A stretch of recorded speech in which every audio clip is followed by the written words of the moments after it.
Ponto de Vista. Oferecimento Best Sênior. Plano de saúde com os melhores hospitais do estado. Ponto de Vista começa agora com uma informação que preocupa. 1.400.000 capixabas têm alguma dívida. Isso corresponde a 34% da população do nosso estado. No Brasil, esse número também é alto. 73 milhões de brasileiros estão endividados. Isso reflete a realidade econômica do país e preocupa autoridades especialistas. Por isso, hoje vamos te ajudar a cuidar da sua saúde financeira.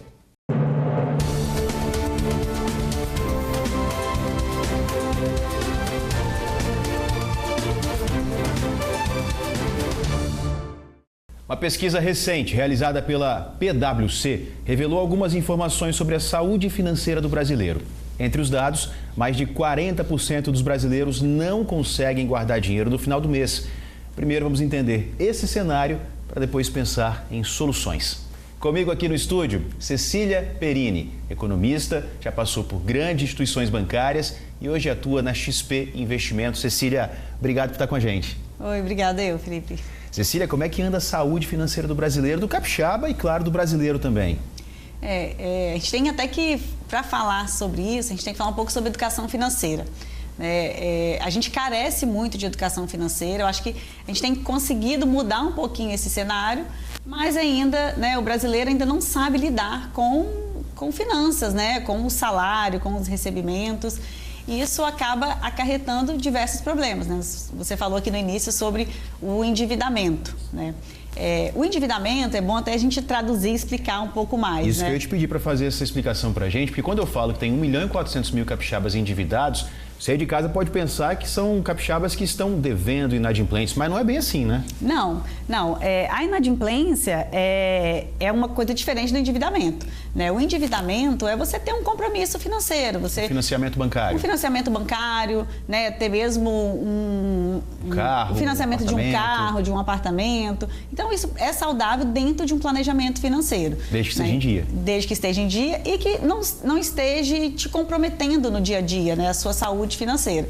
Então, é super saudável, a gente orienta que você até tenha mesmo, algum compromisso para realizar ali seu sonho, realmente da casa ou de um veículo. Não é fácil comprar uma casa à vista, né? Não é fácil, Financiar, às vezes, é o caminho. Então, estar endividado é diferente de estar inadimplente, devendo, com parcelas em atraso. Exato. Então, se você tem um endividamento, se você tem uma parcela ali, tudo bem dentro de um planejamento. Então, o que seria o problema? Você entrar inadimplente. Então, você tem esse endividamento e não está conseguindo honrar com ele em dia. E aí isso acarreta diversos outros problemas, que é a utilização ali de um cheque especial, que é a utilização, às vezes, de um cartão de crédito de uma forma também não saudável.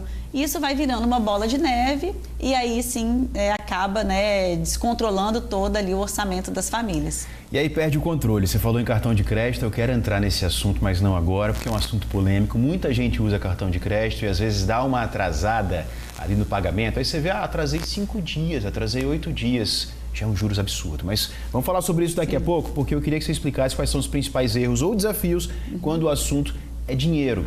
Falei na abertura que 40% dos brasileiros não conseguem guardar dinheiro no final do mês. Tem mais mês do que dinheiro, né? Falta ali uma organização nessa proporção dias do mês e recurso, recebimento. Por que isso acontece, Tem a ver com essa educação financeira? Não, com certeza tem a ver com a educação financeira. E independente, Felipe, do quanto as pessoas ganham, elas precisam ter primeiro a consciência. Então, o primeiro erro é você não ter a noção ali exatamente do quanto você tem de compromissos e não conseguir priorizar os gastos. Porque essas decisões, elas acabam sendo até emocionais. Se você tem ali um controle emocional para conseguir priorizar, de listar mesmo todas as suas entradas, todas as suas saídas, e aí claro que tem diversos perfis de pessoas, pessoas que são mais autônomas, que realmente têm um fluxo mais inconstante ali de entradas, e tem as pessoas assalariadas que acabam tendo um pouco mais de previsibilidade. Então, para esses dois perfis, o principal erro é não ter ali uma consciência e não iniciar, o iniciar essa reserva, ter uma reserva, guardar ali uma primeira reserva financeira é super importante, porque te dá até uma tranquilidade maior. Então, independente de quanto a pessoa ganha, ter essa consciência de guardar ali inicialmente 10%, né, o valor que... Esse é um bom cálculo, 10%? De 10 a quanto? De 10 a 30, né? Então, vou começar com 10 até chegar ali aos 30%, que realmente chega a ser um valor ideal ali para que você construa tanto uma primeira reserva de emergência, mas também pense ali no médio e longo prazo, com uma reserva também de aposentadoria. É importante uma análise do cenário nacional, aí eu te pergunto, inflação, juros, custo de vida, tudo isso acaba influenciando, pesando muito no orçamento das famílias, claro. Mas qual é o cenário atual do Brasil? Se a gente pegar a taxa Selic, que é um balizador para tanta coisa, Sim. né? Está lá em cima.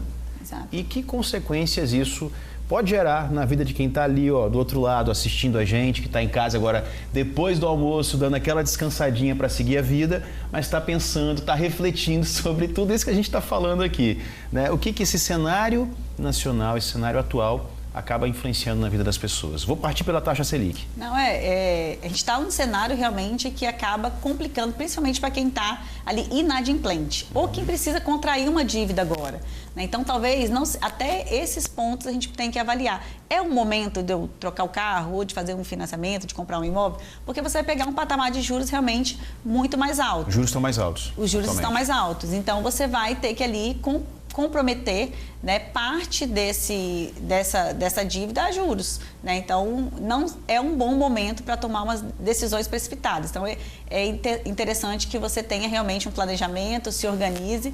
E aí, por outro lado, de você acumular um pouco mais de recurso, acaba sendo favorável, porque a taxa de juros também, ela vai nortear ali o rendimento dos investimentos. Então, quem tem uma reserva está se beneficiando, está tendo mais rentabilidade nesse momento, né? Então, o ideal é que você acumule uma parte ali da reserva. Pretendo comprar um imóvel. Acumula. Você vai criar ali uma carteira de investimentos, você vai conseguir ter uma rentabilidade interessante nesse momento. E quando você for comprar, né, no momento que a taxa de juros estiver um pouco menor, você vai ter acumulado um pouco mais ali de patrimônio. E por outro ponto também, a questão até falando ainda da inadimplência, né, por que a gente precisa evitar muito o crédito nesse momento? Porque além de você ter que contratar um crédito mais caro, se você entra em atraso, você também entra numa taxa muito maior, né? Então, você vai ter ali um crescimento muito mais acelerado das suas dívidas. Então, atenção, você que está ligadinho aí no ponto de vista, essa pergunta bônus aqui é para te ajudar. Não é o momento agora, estamos em outubro de 2025, não é o momento para iniciar um financiamento imobiliário, por exemplo? Os juros, eles não estão favoráveis nesse momento, na sua opinião? Para os financiamentos, realmente, os juros estão muito mais elevados. Esperar, né? Um pouco mais. Se a gente pega ali o histórico dos últimos 5 anos. Mas, claro, se você tem uma oportunidade de um imóvel, né, alguma coisa que valha realmente a pena, tem que fazer essa conta, né? Porque também tem outro ponto de vista, né? Que é você olhar as oportunidades. Quando o mercado está mais desaquecido, né, você também acaba tendo outras oportunidades de compra. Então, você pode comprar imóveis mais baratos, sim, dependendo ali, né, do que você está procurando. Então, tem esse lado. Cecília, quem coloca na renda fixa hoje está um bom cenário, né? Exatamente, está um excelente cenário, né? Hoje, quando a gente vai montar uma carteira de investimentos, claro que a gente fala muito em diversificação, você ter, né, diversas classes de ativos para que a sua carteira, ela tenha performance, tenha resultado independente do cenário, né? Então, é importante que você não tenha só renda fixa, que você tenha outros ativos também, né? E aí um assessor de investimentos pode te ajudar de acordo com os seus objetivos, com o seu projeto, fazer essa carteira. Mas a renda fixa, num cenário de taxa de juros mais alta, ela acaba sendo muito atrativa. Porque sem fazer muito esforço, né, o investidor consegue ali ter mais de 1% ao mês de rentabilidade. Então, sem correr riscos, né, significativos, então é bem importante. Tem encargos também, quando aplica-se um valor na renda fixa, você vai ter o seu rendimento, mas claro, tem algum desconto, sim, ali, não sei, imposto de renda, IOF, quais são os descontos? Tem investimentos que são isentos, né, 100% isentos de imposto de renda, então as letras, né, as LCIs, LCAs, o CRIs e alguns investimentos também em crédito privado, que são investimentos em empresas diretamente, mas também tem os investimentos que têm sim a tributação. Então, que pode ser ali de 15%, a menor alíquota é 15%, né? Depois de 2 anos que você pode atingir. Tem que ficar esperto nisso também, na hora que vai investir, né? Também tem que ficar esperto, mas realmente tem muitas opções de investimentos isentos hoje que são muito melhores do que você deixar numa poupança, por exemplo. Essa era uma pergunta que eu ia te fazer. Ainda existe alguma viabilidade, ainda é algo a se pensar e falar, vou colocar este recurso na poupança Vale ainda alguma coisa? Não. Isso é muito antigo, hein? É muito antigo. Acaba sendo ali a primeiro, né, quando pensa em guardar, investir, né, até as famílias mesmo falam, vou abrir, antigamente abrir uma poupança, Sim. né, vou iniciar aqui através da poupança, mas a poupança, ela deixou de ser atrativa, principalmente nesse cenário de taxa de juros mais alta. Então, quem investe hoje na poupança vai ter um rendimento ali limitado a 6% ao ano. Poxa, você pode ganhar mais que o dobro em outros investimentos com o mesmo nível de risco. A própria renda fixa que eu citei agora. A própria renda fixa, através de um CDB, de uma letra, né, de um fundo de investimento DI, que acompanha ali a taxa de juros. Então, a poupança realmente você perde para a inflação, né? Normalmente você, né, deixa de ganhar realmente perde poder de compra, né, na linha do tempo. Não faz sentido algum usar a poupança, então, né? Com todo respeito a quem usa, viu, minha gente? Mas vamos pensar aqui no seu rendimento. A gente quer ajudar você a fazer o seu dinheiro render, a crescer, a dar frutos ali, a multiplicar. Poupança não é o caminho. Não é o caminho. Quem tem a poupança hoje, eu acho que vale ter uma conversa ali com um profissional que cuida, que te ajuda, né? Que seja o assessor de investimentos, que seja o gerente, de ver uma melhor alternativa para fazer realmente render ali mais de 1% ao mês, né? Porque realmente talvez um período curto de tempo não faça tanta diferença, né? Vou deixar por 3 meses, por 4 meses, mas se é um recurso que você quer levar por mais tempo, faz sim muita diferença, né? A gente está falando ali de deixar de render quase 9, 8% ali ao ano, é muita coisa. Deixa de ganhar, na verdade.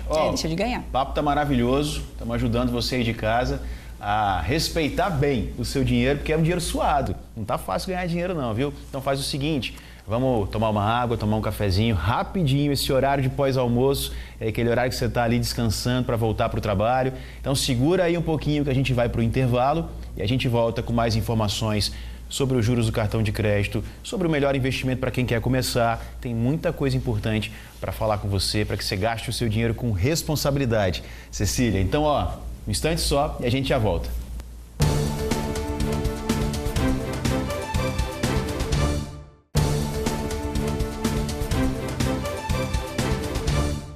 De volta com o Ponto de Vista, nessa missão de ajudar a sua saúde financeira para que você não fique endividado, não fique devendo, não fique inadimplente no cartão de crédito. Aliás, cartão de crédito, muito cuidado, né, Cecília?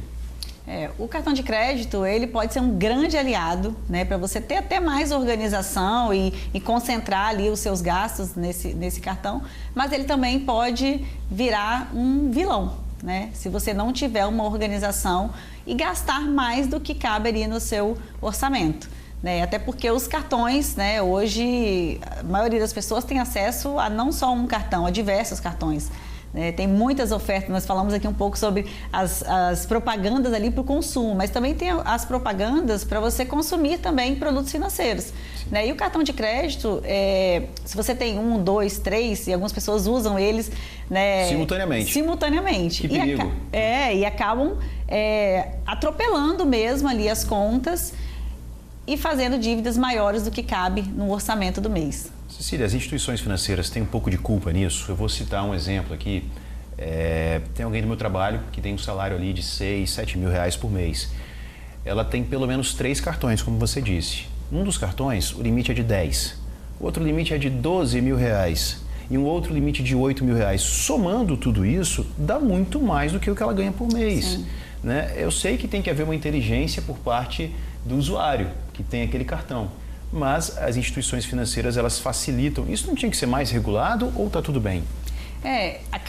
Tem casos que você somando dá mais do que a pessoa ganha no ano. Sim. Né? Porque se ela vai partindo ali para 2, 3 cartões, tem uma responsabilidade sim, né? Mas entende-se que na linha do tempo esses limites eles podem ser até reduzidos, tá, Felipe? Porque tem uma base do Banco Central que vai consultar o endividamento ali de cada CPF, então pode ser que na linha do tempo, né, tendo inadimplência ou tendo atraso, esses limites sejam reduzidos.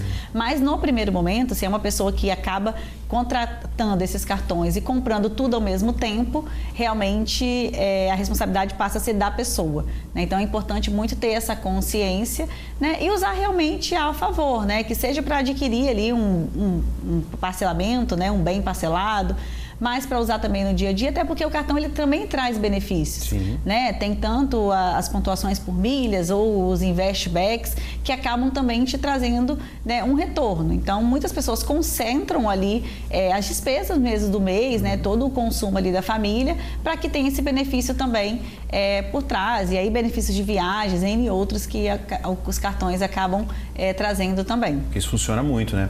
Vamos definir o que é gastar com responsabilidade? Aí eu vou te explicar por que eu estou perguntando isso, é a próxima pergunta. Mas vamos definir, gastar com responsabilidade. Gastar com responsabilidade é você ter ali uma consciência do que são seus gastos essenciais, né, do que são os gastos ali supérfluos, né, que são os gastos de lazer, que são fundamentais, importantes também para a família. E aí você também definir uma parte para você guardar, né? E aí, independente, às vezes vai sobrar menos, vai sobrar mais, mas ele pelo menos 10% do que você tem de ganhos. A gente usa muito em finanças o pagar-se primeiro, né? E até mesmo antes de entrar pelos gastos supérfluos, você tirar esses 10%, 15% ou 30%, 20%, quanto couber ali no seu orçamento, para você iniciar uma reserva. Então, paguei os gastos essenciais, né? Vou me pagar primeiro, vou pegar ali essa reserva e fazer um acúmulo, e aí depois eu vou ver o que sobrou ali para o meu lazer, para o meu consumo. E aí acaba tendo um pouco mais de responsabilidade aqui, gastar com consciência. Boa. Antigamente se usava muito isso, de você fazer uma tabelinha, algo visual, que mostrava ali receita e os blocos de despesa para que você, como eu disse, no visual, ali colado na porta da geladeira ou na sua mesa de trabalho, para que você acompanhasse isso com frequência e ficasse ali num rigor, né? Minha receita é essa, já gastei tanto, o que está sobrando aqui? Isso funciona ainda? Porque isso é uma coisa bem antiga, né? Eu lembro do meu avô fazendo isso, né? Mas para quem tem muita dificuldade, Cecília, vamos lá, aquela pessoa que tem não vou dizer uma compulsão, mas que tem uma tendência a gastar mais, esse tipo de controle pode ajudar? Uma tabelinha ali? É o básico que funciona. Excel. Que seja no Excel, que seja numa agenda ou até mesmo através dos aplicativos. Também. Né? Até os próprios aplicativos das instituições financeiras, dos bancos, eles às vezes você consegue ordenar ali seus gastos por tipo de consumo. Né? Então isso traz um pouco mais de consciência. Eu gosto ainda da planilha ali, do Excel, de colocar ali as despesas, que acaba dando um pouco mais de visual. E concentra mesmo, você consegue ter um pouco mais de controle ali da onde você realmente está canalizando as suas despesas. Claro que o cartão de crédito, Felipe, assim, ele também acaba, talvez, não deixando tão claro, porque algumas pessoas, eu vejo várias, né, famílias que eu acompanho, e a pessoa coloca a linha lá, cartão de crédito, tantos mil. Né? Mas o que está por dentro desse cartão? Sim. Talvez o erro... é combustível? Talvez o erro está ali dentro, né? desse montante dessa fatura de cartão. Então, abrir também essa fatura de cartão e olhar ali aonde você está gastando, também passa a ser um exercício muito saudável para que você tenha mais controle nos próximos meses. O que você já gastou, o que você já passou, né? Não tem o que fazer, mas traz mais consciência para os próximos meses. A gente falou sobre poupança, né? Que é algo assim que é muito antigo, os nossos avós faziam muito. Hoje a gente está aqui fazendo esse alerta para você ampliar a sua visão, né? Existe um horizonte muito grande, de maneira segura, de maneira conservadora, que você não vai perder dinheiro, mas que vai conseguir ter um rendimento melhor. E aí eu me lembrei do consórcio. Consórcio ainda é uma opção, ainda é algo que as pessoas elas podem acreditar e destinar uma energia, destinar um recurso ali. Quando que o consórcio é importante, é legal? O consórcio, ele acaba sendo uma ferramenta de planejamento financeiro. Então, quando a gente, por exemplo, conversa com os clientes, né, identifica que eu invisto, né, para comprar um imóvel ou eu invisto para minha aposentadoria, o consórcio ele acaba sendo uma dessas ferramentas para que com planejamento você não precise pagar tantos juros. Então, imagina que a gente falou aqui, né, vou comprar um imóvel, mas a taxa de juros está 15%. No consórcio, por exemplo, a taxa de juros ela é muito mínima. Em alguns casos, vai pagar ali uma taxa de 15%, 20%, né? Aí vai depender do tamanho da carta, do tamanho do crédito, mas por um período todo, por um período de 10 anos, por um período de 15 anos. Durante todo aquele período da carta. Todo aquele período. Então, a gente está falando ali de um juro que você pagaria por um ano, você vai pagar durante todo o período. Só que realmente tem que ter ali um planejamento, porque você também não tem uma previsibilidade tão certa de quando você vai ser contemplado. Demora um pouco. Tem algumas ferramentas, né, que a gente usa também para você antecipar ali, né, essa contemplação, mas eu vejo realmente como uma ferramenta de planejamento financeiro, Felipe. A longo prazo. A longo prazo, Bom, Cecília, já ajudamos o pessoal de casa a gastar com responsabilidade. Eu não falei economizar, eu falei gastar com responsabilidade, respeitando o seu dinheiro. Então eu tenho uma dica para você. Tem um bazar acontecendo, muitas roupas, muitos produtos com descontos. Esse bazar vai acontecer até domingo. Essa é a dica que eu tenho para você. A gente vai conferir um pouquinho do que está rolando por lá. Pode rodar.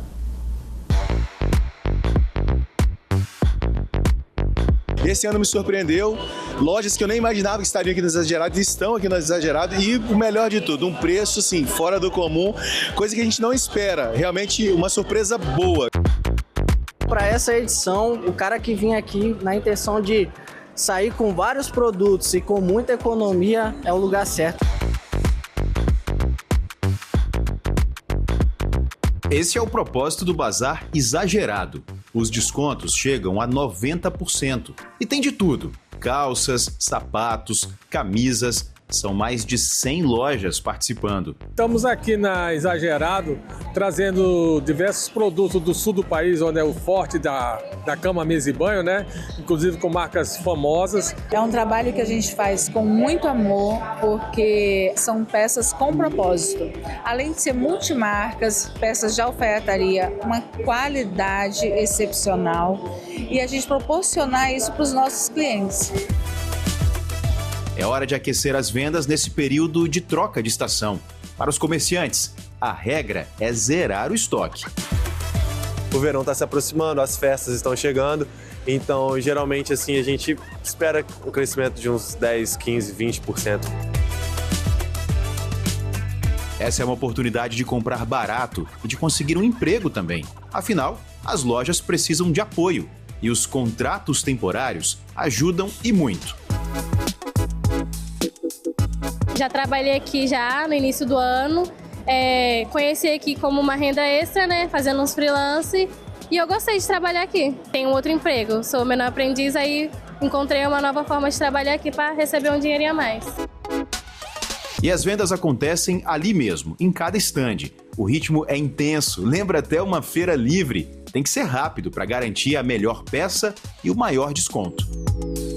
As lojas em si, todo ano tem alguma novidade. Agora a gente acaba olhando também e verificando se os preços estão bons mesmo e para poder comprar.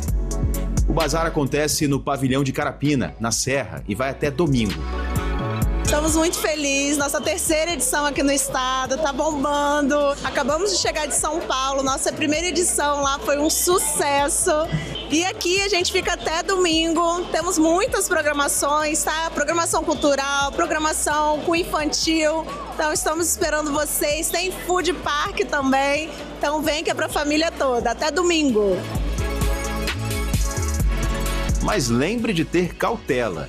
Os descontos são tentadores, porém, a conta vai chegar. Quer uma dica? Faça uma lista do que você realmente precisa. Anote tudo, reserve o orçamento e boas compras.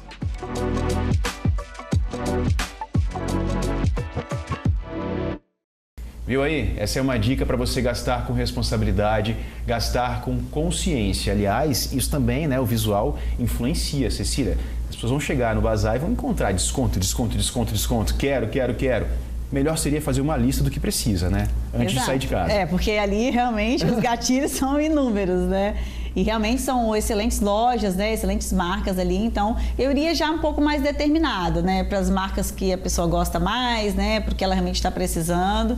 E eu acho que é um excelente caminho ali para gastar com responsabilidade, porque os descontos realmente são bem significativos. Pena, né? Vale muito a pena. Cecília, estamos chegando ao fim dessa conversa. A conversa boa é assim, passa muito rápido. Eu quero muito agradecer a sua participação, suas informações compartilhadas aqui para quem está em casa.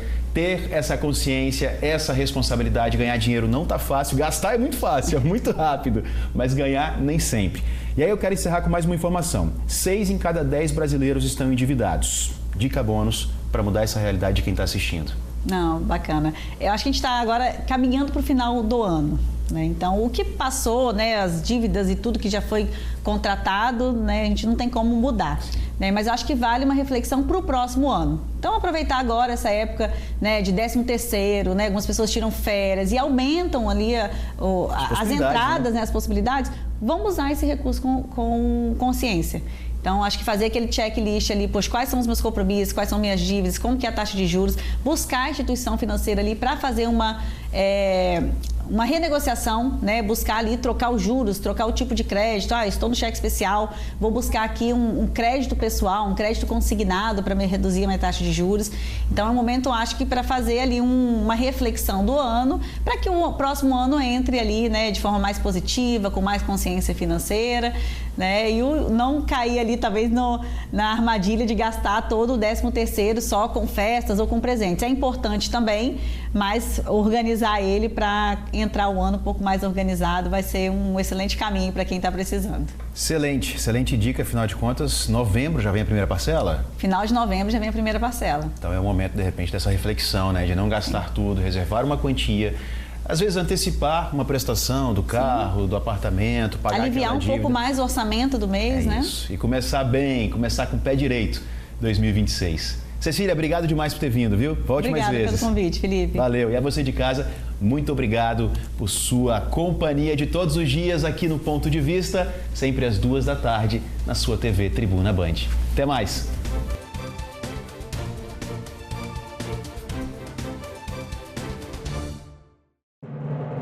Você assistiu Ponto de Vista. Oferecimento Best Sênior. Plano de saúde com os melhores hospitais do estado.